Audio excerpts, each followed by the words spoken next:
حتى أهل البدع والأهواء، أهل البدع العقائدية وأهل البدع السياسية. أنا أقول بيننا وبينكم السلف، بيننا وبينكم الكتب، كان فيقول البدع بيننا وبينكم. بسم الله الرحمن الرحيم. الحمد لله حمدا كثيرا طيبا مباركا فيه كما يحب ربنا ويرضاه. أشهد أن لا إله إلا الله وحده لا شريك له، وأشهد أن محمدا عبده ورسوله صلى الله عليه وعلى آله وأصحابه ومن تبعهم بإحسان إلى يوم الدين. Amma ba'd. Pertemuan yang lalu kita baca perkataan Imam Sa'di rahimahullah ta'ala tentang kaifiyah salatil janazah. Kemudian juga doa yang dibaca dalam salat jenazah. Nah,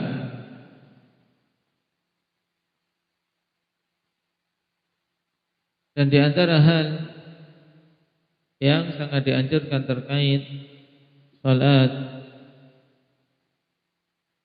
atas jenazah yaitu untuk memperbanyak jumlah orang-orang yang menyolatinya. Dan ini termasuk hal yang sangat penting. Tidaklah disyariatkan untuk na'i, yaitu memberi kabar tentang meninggalnya si mayit, kecuali di antara hikmah terbesarnya adalah agar mereka mengetahuinya dan bisa menyolatinya. Dan ini hal yang banyak tidak terwujud di kalangan awamun nas ketika mereka melakukan takziah. Perhatikan hadis yang agung yang dibawakan oleh Syekh rahimahullah. Wa qala an-nabiy sallallahu alaihi wasallam, "Ma min rajulin muslimin yamut fayaqumu ala janazatihi 40 rajulan la yusyrikuna billahi syai'a illa syafa'ahumullahu fi." Rawahu Muslim. Rasulullah sallallahu alaihi wasallam bersabda, tidaklah seorang pun yang meninggal, dan dalam hadis rajulin muslim,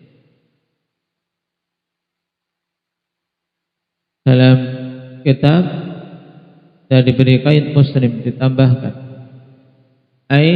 muslim, ma min rajulin muslim, karena pada lafaz ini penting untuk mengeluarkan mereka-mereka yang kafir, sebab tidak pantas untuk dihormati jenazahnya apalagi disolati. Tidaklah seorang muslim pun mati fayaqumu ala janazatihi 40 rajulan, kemudian berdiri untuk menyolati jenazahnya sebanyak 40 orang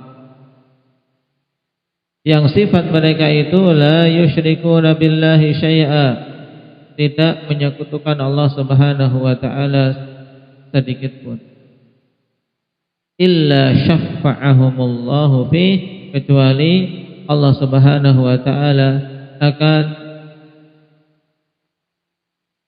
mengizinkan mereka untuk memberikan syafaat kepada si mayit tersebut.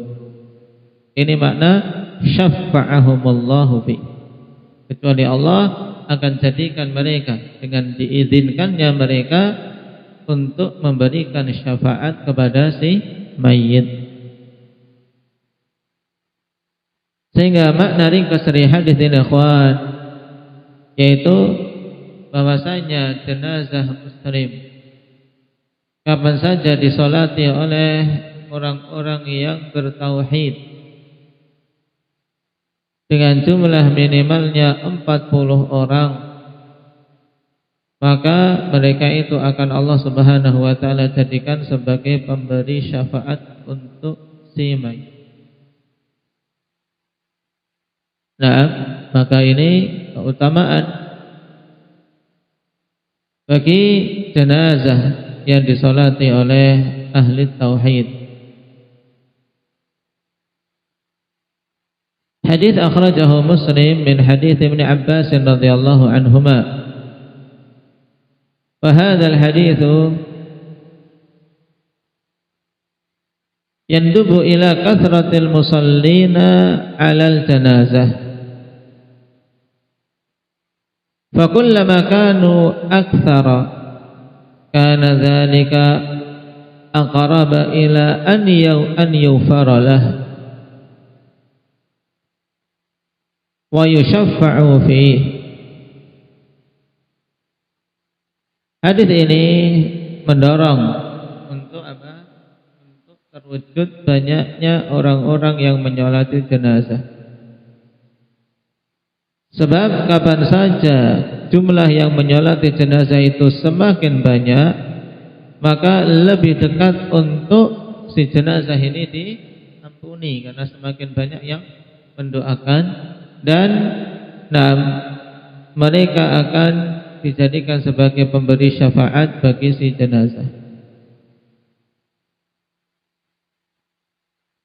Wa qawluhu rajul laisa qaidan wa innama huwa wasfun ghairu murad, dan kata rajul ma min rajulin muslimin dengan ungkapan rajul ini bukan sebagai batasan bahwasanya maksudnya adalah laki-laki tok. Baik, ini sifat yang tidak dimaksudkan, sebab maksudnya ai muslim. Fatadkhulu fihi al-mar'ah. Nah, sehingga masuk di dalamnya wanita. Intinya apa? Ma min imri'in muslimin, tidaklah seorang pun dari yang beragama Islam wanita masuk. Kenapa? Li'anna an-nisaa kunna yusallina 'alal janazah kama fi hadits Abbad bin Abdullah bin Zubair.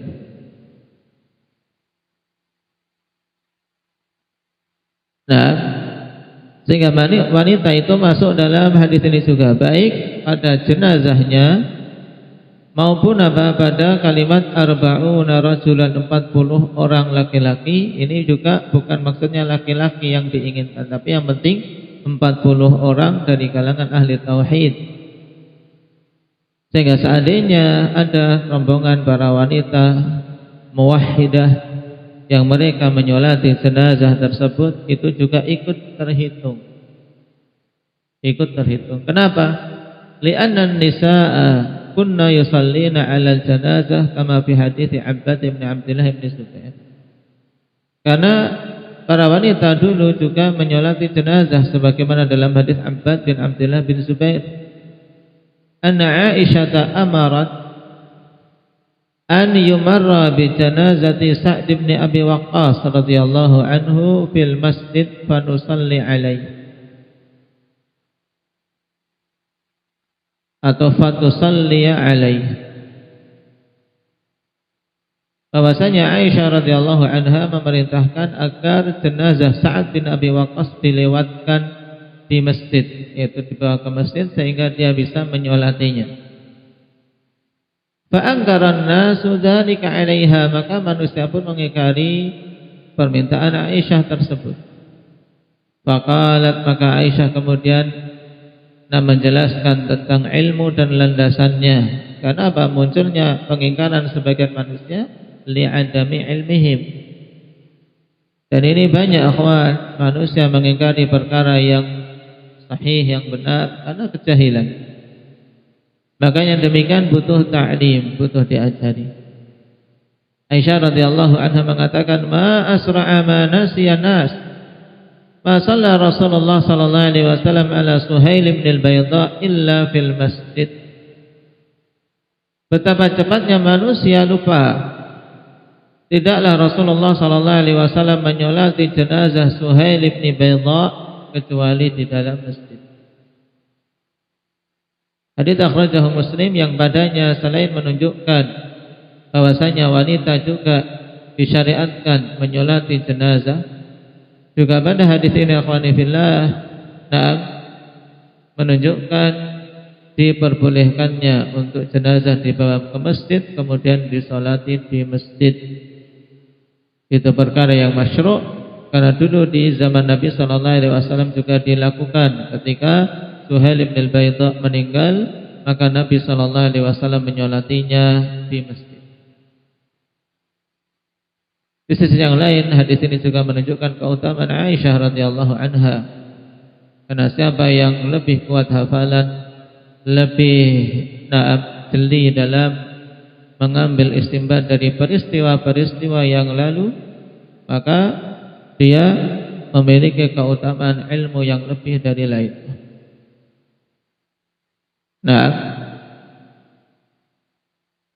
Bagaimana perkataan Syekh Muqbil fil madhi durusun liman ya'tabar. Pada kejadian yang lalu itu durus, sebagai pelajaran-pelajaran bagi orang yang mau mengambil i'tibar. Tapi terkadang manusia kan pada peristiwa-peristiwa berlalu begitu saja. Ini bedanya alim, memiliki ilmu, memiliki kejelian. Nah, ketika melihat peristiwa, apalagi peristiwa pada zaman Nabi, nah itu diingat karena itu ilmu.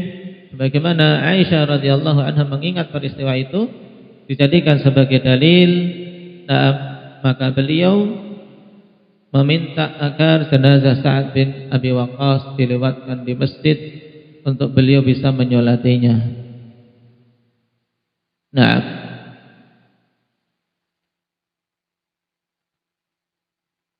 berarti syahid dari hadis ini akhwan, disyariatkannya wanita menyolati jenazah. Makanya hadis ma min rajulin muslimin yamutu fayaqumu ala janazatihi arba'una rajulan la yusyrikuna billahi syai'a illa syafa'ahumullahu fi.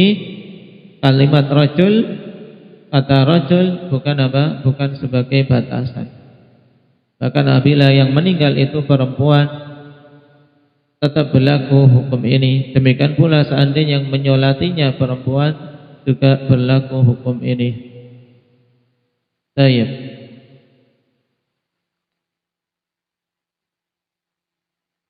Pada hadis ini akhwan, yang dibawakan oleh Imam As-Sa'di rahimahullahu taala menunjukkan apa? Disyariatkannya salat jenazah secara berjamaah. Dan ini dinukilkan ijma' padanya, tapi bukan sebagai syarat sahnya salat jenazah. Ini menunjukkan disyariatkannya karena 40 orang laki-laki menyolati. Kemudian pada hadis ini juga masyru'iyatu taksiril musallin 'alal janazah talaban linaini syafa'atihim.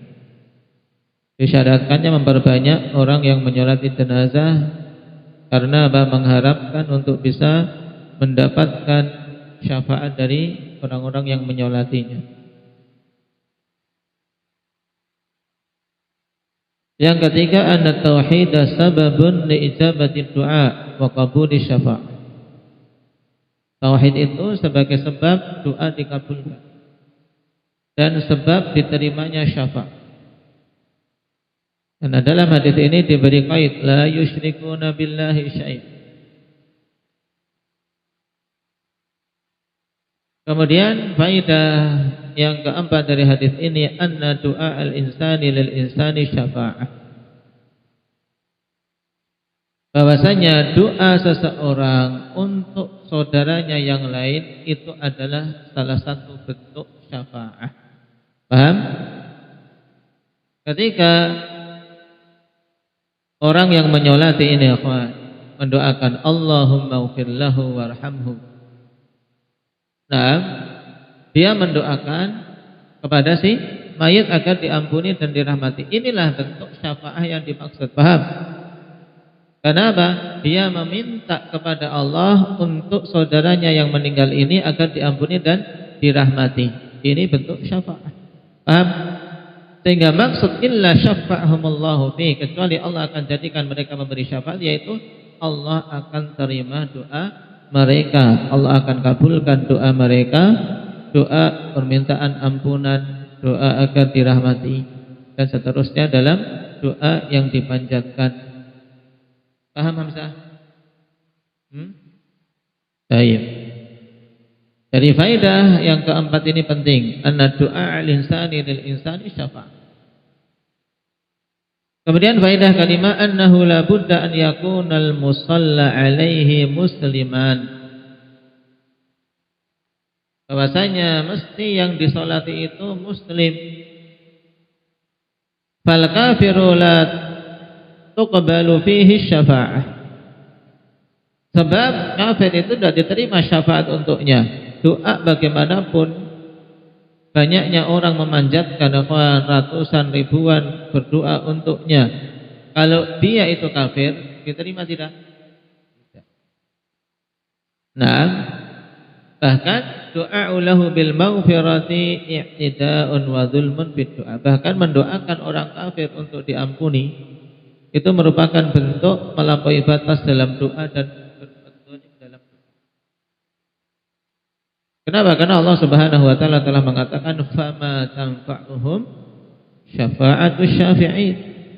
Tidak akan bermanfaat bagi mereka syafaat dari orang-orang yang memberikan syafaat, yaitu orang kafir musyrik. Tidak bermanfaat orang memberikan syafaat, sehingga tidak perlu mendoakannya, tidak boleh. Juga larangan khusus untuk menyolatinya dilarang. Wala tusalli ala ahadin minhum mata abada. Jangan engkau menyolati atas seorang pun di antara mereka yang mati selama-lamanya dari kalangan munafikin, nifaq, i'tiqadi. Orang-orang yang mati dalam keadaan membawa kemunafikan, nifaq, i'tiqadi, mati di atas kekafiran.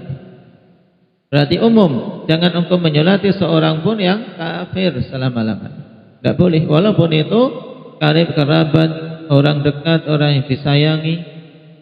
Nah, kalau dia mati di atas kekufuran, nah, maka tidak boleh disolat. Juga dalil yang ketiga tentang hal ini, maka nalin nabiyyi walladzina amanu ayyastaghfiru lil musyrikin walau kanu uli qurba. Tidak pantas bagi nabi dan orang-orang yang beriman, maksudnya tidak boleh, dilarang.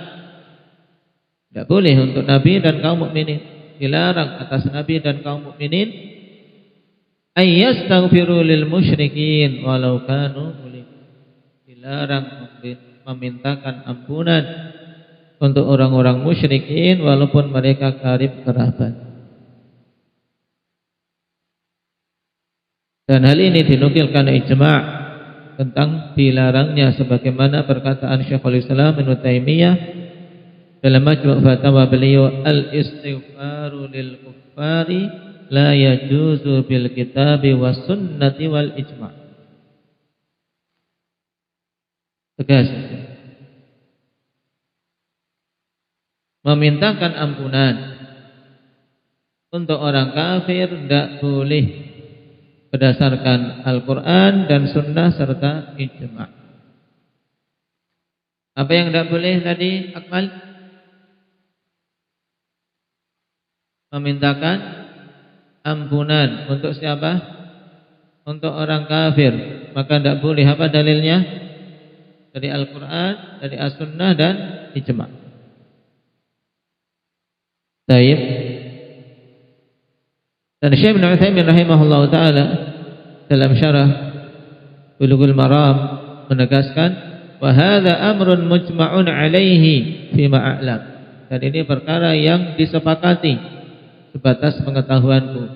Dan na'am, sebagaimana sebelum beliau telah menegaskan bahwasanya perkara itu ijma'. Annahu la yajuzu an yusalli al-insanu ala syakhsin yu'lamu annahu kafir bi ayyi sababin kana kufruhu. Bahwasanya tidak boleh seorang menyolati orang yang diketahui bahwasanya dia itu kafir menyolati jenazah seseorang yang dia itu kafir, hukumnya apa? Tidak boleh berdasarkan ijma. Bi ayyi sababin kana kufru, dengan sebab apapun kekufurannya. Nah, yang penting dia kafir tidak boleh. Baik itu kafir asli seperti seorang yang beragama selain Islam, dia kafir. Yahudi, Nasrani, Majusi, nah, dan agama-agama lain, Buddha, Hindu, Konghucu, nah, dan seterusnya, kafir. Maka yang mati dalam keadaan beragama itu tidak ragu tentang kekafirannya, maka tidak boleh menyolati. Dan tidak boleh menghadiri jenazahnya. Kenapa? Karena menghadiri jenazahnya merupakan bentuk penghormatan. Bentuk penghormatan kepada yang mati. Dan mayit orang kafir tidak pantas dihormati. Nabi SAW katakan kepada Ali bin Abi Thalib ketika Abu Thalib meninggal. Nah, padahal Abu Thalib apanya Nabi? Pamannya. Nah, tapi Nabi katakan kepada Ali setelah diketahui Abu Thalib mati di atas kekufuran, dipanggil Ali, idhab fawari. Idhab fawari. Nah, pergi kamu wahai Ali, fawari, yaitu apa? Hilangkanlah jenazah ini. Maksudnya apa? Kuburkan. Nah, maksudnya yang penting jenazah ini tidak ada di tengah-tengah kita. Nah, kuburkan. Nabi tidak. Nah, ada penghormatan sedikit pun setelah dia mati di atas kekafiran. Dan kalimat pun dengan apa? Kalimat fawari. Seperti apa? Seperti ungkapan ketika seorang melihat kotoran, kemudian fawari, buang kotoran ini. Dalam artian kubur, timbun dengan tanah. Yang penting tidak menyakiti yang hidup dengan apa?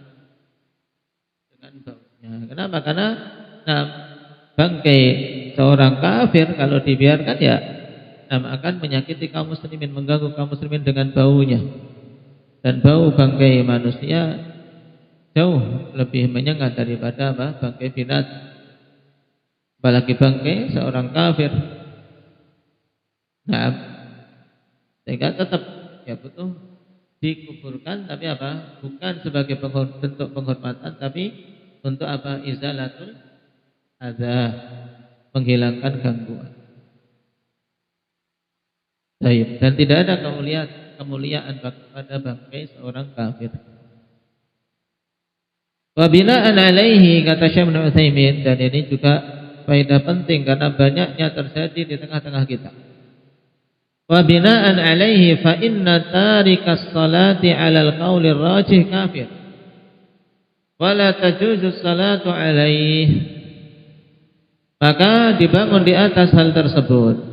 Kalau diketahui kafir dengan sebab kekufuran apapun, kalau dia memang kafir, nah, maka orang yang meninggalkan salat menurut pendapat yang rajih dia itu kafir, dan itu pendapat jumhurul ulama. Orang yang meninggalkan salat dengan sengaja, maka hukumnya kafir, maka la tajuzu salatu alaihi, tidak boleh untuk menyolatinya. Nah, tidak boleh menyolatinya. Baik.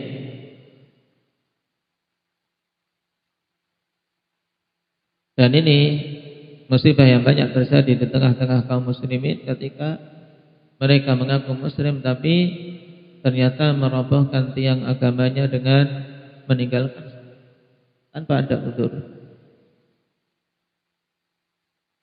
Semua itu karena kejahilan terhadap agama Allah Subhanahu wa taala dan jauhnya mereka dari bimbingan Rasulullah sallallahu alaihi wasallam.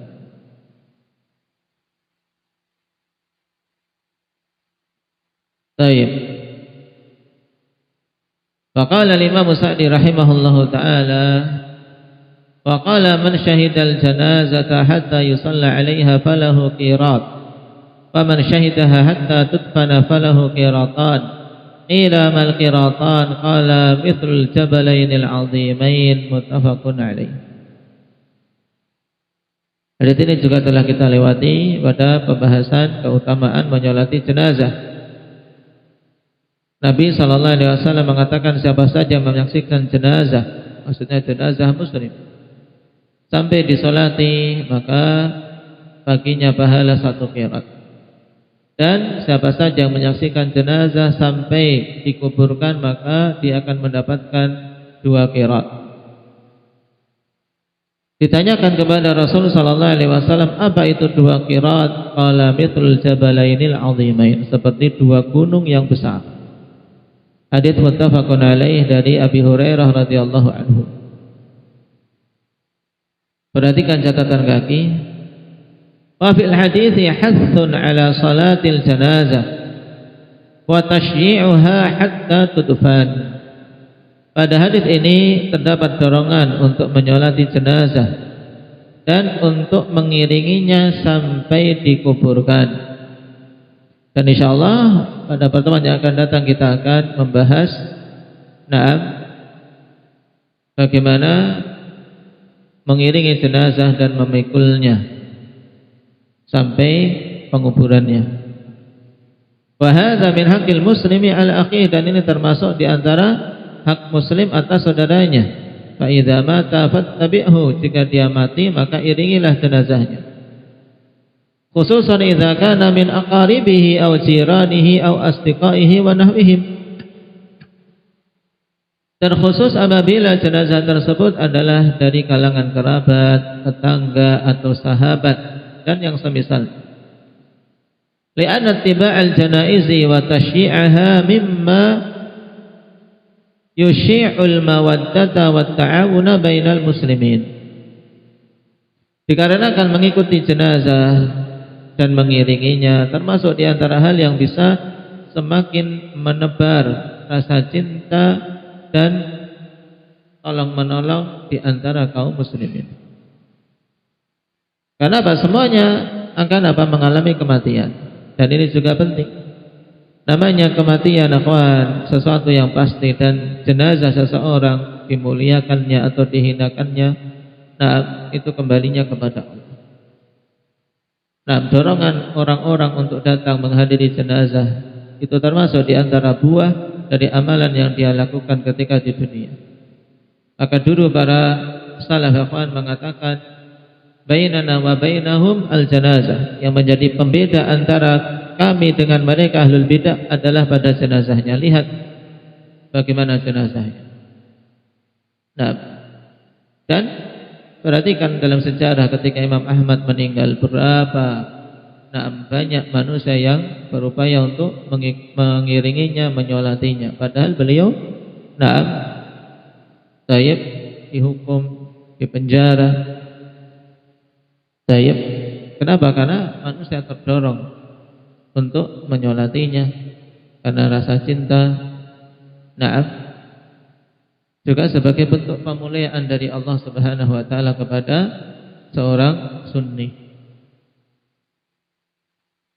Adapun jenazahnya ahli bidah seperti musuh dakwah beliau Bishr al-Maraisi, dikenal kaum muslimin memuliakannya.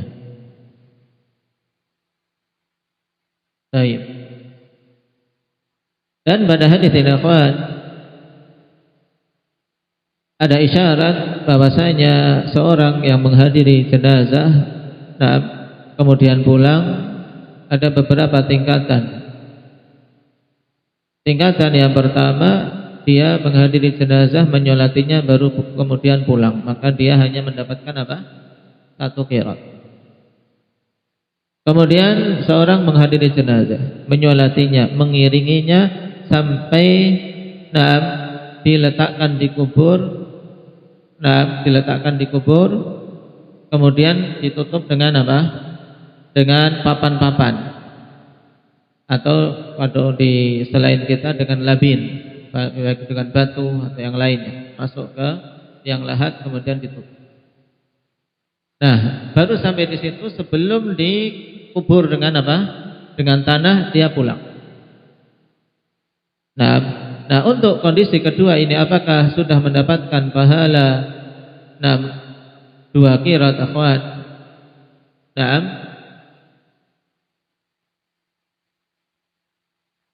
Dikatakan oleh Imam Nawawi dalam Al-Majmu' belum. Menurut pendapat yang rajih, untuk yang pulang dalam kondisi seperti ini belum mendapatkan 2 qirat. Berarti hanya cuma dapat apa? 1 qirat saja karena menyolati. Kemudian kondisi ketiga yang sharifu ba'da ihalatit turab wa faraghil qabr. Dia baru pulang setelah apa? Setelah dikubur. Nah, setelah dikubur dengan tanah, kemudian selesai. Bentuk kuburnya sudah jadi. Nah, selesai. Nah, kemudian langsung pulang. Maka ini sudah mendapatkan 2 qirat, insyaallah. Sedangkan kondisi yang keempat, yang paling utama, yaitu yamkuthu aqibal faragh. Diam sejenak setelah selesai. Setelah selesai diam sejenak, wa yastaghfiru lil mayyit wa yad'u lahu. Kemudian dia memintakan ampunan untuk si mayit, berdoa untuknya, wa yas'alu lahu at-tathbit, mendoakan kekokohan untuknya. Maka ini akmalul ma'ad. Ini tingkatan yang paling sempurnanya. Nah, tingkatan yang paling sempurnanya. Baik. Barakallahu fikum. Untuk masalah bagaimana memikul jenazah, kemudian menguburkannya, insyaallah kita ambil pada pertemuan yang akan datang. Naktabi bihadza walhamdulillahi rabbil alamin.